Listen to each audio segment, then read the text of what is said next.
Assalamualaikum warahmatullahi wabarakatuh. Alhamdulillah, pada kesempatan hari ini saya akan mempresentasikan sebagian tugas mata kuliah dari Bapak Dr. Muaddin MPD dengan judul menciptakan organisasi yang efektif dan efisien. Baik, selanjutnya,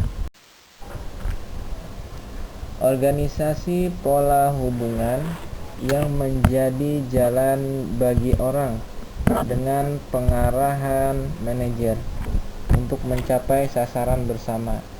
Yang kedua, desain organisasi, penentuan struktur organisasi yang paling memadai untuk strategi, orang, teknologi, dan tugas organisasi.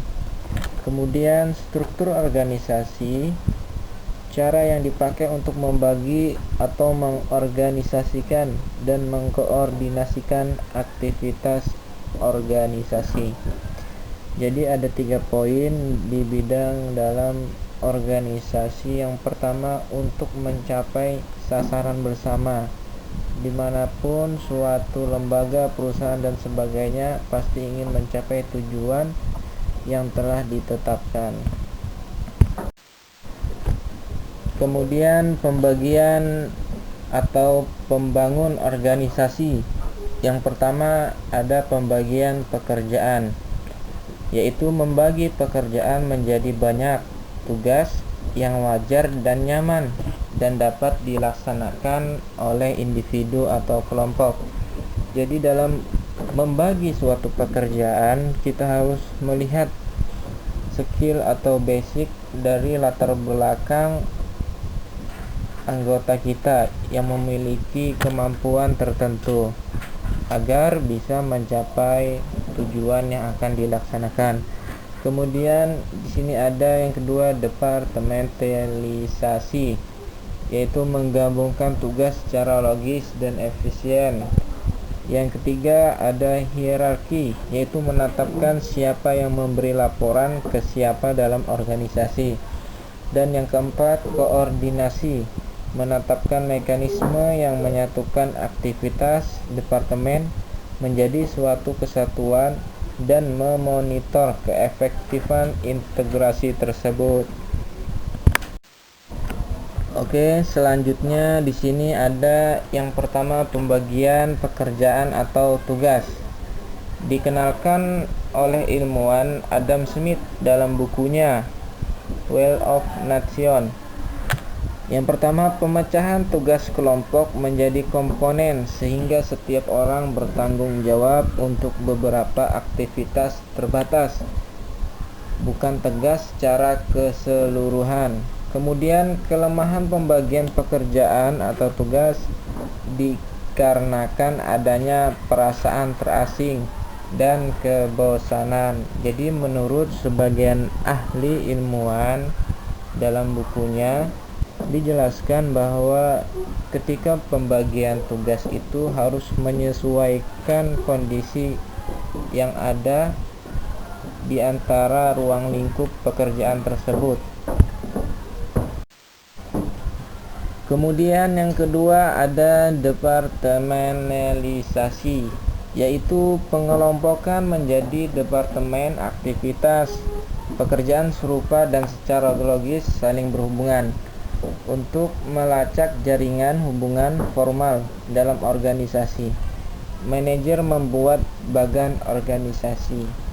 Inilah tugas sebuah manajer, bagaimana mengatur anggotanya untuk lebih melihat pengorganisasiannya. Kemudian di sini ada hierarki yang ketiga, yaitu suatu pola tingkat berjenjang dari sebuah struktur organisasi. Jadi suatu organisasi itu ada jenjang pencapaiannya atau masa jabatannya. Kemudian yang kedua, rentang kendali manajemen atau rentang kendali, span of control, jumlah orang dan departemen yang melaporkan langsung kepada manajer tertentu. Kemudian di sini ada rantai komando, yaitu rencana yang menentukan siapa melapor kepada siapa dalam sebuah organisasi. Jalur pelaporan merupakan alat yang dilihat dalam setiap bagian organisasi.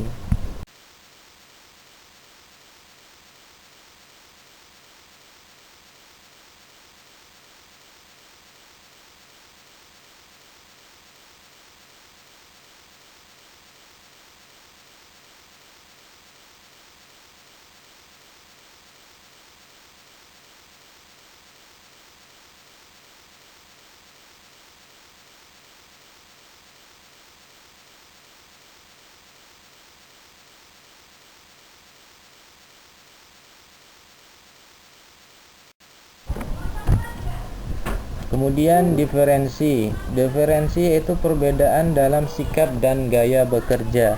Muncul secara wajar di antara anggota departemen. Proses menyatukan aktivitas dari departemen terpisah untuk mencapai sasaran organisasi secara efektif. Jadi wajar halnya dalam suatu organisasi dengan berbeda-beda atau dengan keinginan atau tujuan yang bermacam-macam wajah. Kemudian di sini ada 4 tipe diferensiasi. 1. Orang di unit kerja yang berbeda cenderung mengembangkan perspektif mereka sendiri, mengenal sasaran organisasi dan cara mencapainya. Contoh dalam bidang akuntan yaitu mengendalikan biaya. Kemudian di sini ada marketing yaitu variasi produk dan peningkatan mutu. Kemudian pendekatan klasik memiliki struktur hierarki agar organisasi berjalan secara efektif dan efisien. Tindakan anggota dibimbing oleh kewajiban kepada organisasi dan oleh peraturan dan ketentuan yang rasional. Selanjutnya karakteristik spesialisasi tugas, penunjukan berdasarkan penilaian, peluang meniti karir, aktivitas rutin, iklim organisasi rasional dan kurang ditonjolkan sifat manusiawi. Yang terakhir yaitu pendekatan klasik atau yang kita kenal dengan birokrasi. Jadi pendekatan klasik ini menilai ada beberapa poin, diantaranya dari karirnya, kemudian masa jabatannya,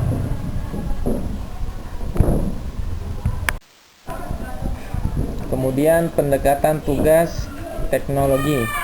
Semakin kompleks suatu teknologi, semakin banyak jumlah manajer dan tingkat manajerial. Rentan manajemen untuk manajer tingkat pertama bertambah jika produksi bergerak dari produksi unit ke produksi massal. Jika kompleksitas teknologi perusahaan meningkat, staf admin menjadi semakin besar karena manajer memerlukan pekerjaan administrasi. Dan yang terakhir yaitu pendekatan lingkungan. Di sini ada 3 poin. Yang pertama, desain organisasi, melibatkan lingkungan organisasi. Kemudian yang kedua, sistem mekanistik, kegiatan organisasi menjadi tugas terpisah dan terspesialisasi. Dan yang terakhir, sistem organik, itu individu lebih banyak bekerja dalam kelompok daripada sendiri. Jadi suatu organisasi itu harus minimal melibatkan suatu kelompok untuk mencapai tujuan tertentu, bukan hanya mengandalkan diri pribadi sendiri. Baik, itu mungkin presentasi sedikit dari makalah yang berjudul mencapai organisasi yang efektif dan efisien.